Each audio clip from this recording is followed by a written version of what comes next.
శకుంతలను తొలిసారిగా తిలకించిన దుష్యంతుడు ఏమనుకున్నాడంటే,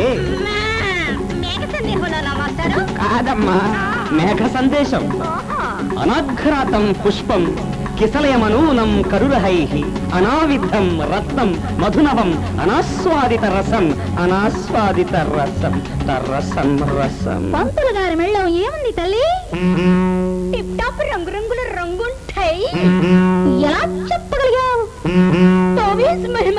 సభాష్ బేటీ.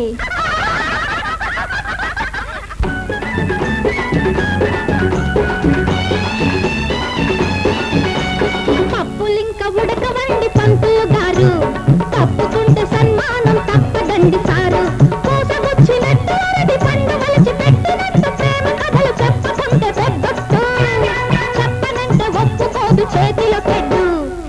పరమేశ్వర, ఏమీ విపరీతము, లావుకింతయు లేదు. నిజమేనండి పాపం. ధైర్యము విలోలంబయ్యే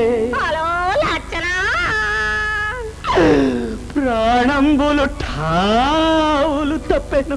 బోలెడన్ని కాగితాలున్నాయి మాస్టారు. మూర్ఛవచ్చెను.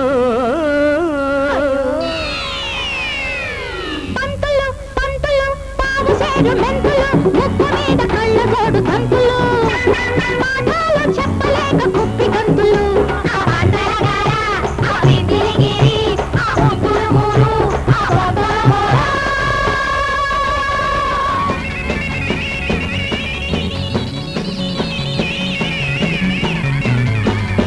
సఫట్ లోషన్, దురద గజ్జి తామరాలకు ఎల్లప్పుడు వాడండి సఫట్ లోషన్.